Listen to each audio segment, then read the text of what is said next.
बिस्मिल्लाहिर्रहमानिर्रहीम। अस्सलाम वालेकुम वीवर्स, क्या हाल है? ठीक हैं? सही है, ठीक है। तो वीवर्स, आप देख रहे होंगे कि आज मैं क्या बनाने जा रहा हूँ। आज मैं बनाने जा रहा हूँ आलू और गोश्त, मतलब गोश्त और आलू। और चिकन का गोश्त है मेरे पास हाफ़ के जी, और एक बड़ा आलू और एक छोटा आलू है, ये आप देख सकते हैं। लहसुन, अदरक और सब्ज़ मिर्च है, और 2 मीडियम साइज़ के जो प्याज हैं, और 2 ही टमाटर है मेरे पास। तो आप देख सकते हैं कि आज हम घर पे जो है वो आलू गोश्त बनाने जा रहे हैं, और बनाने जा रहा हूँ मैं हांडी के अंदर। तो आप देख सकते हैं कि आज आलू गोश्त कैसे बनते हैं, मेरे साथ रहें। और ये देखें, ये प्याज, टमाटर और अदरक लहसुन जो है ये मैं ग्राइंड कर लूँगा।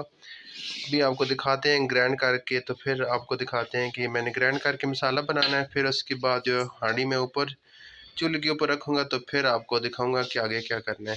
तो सबसे पहले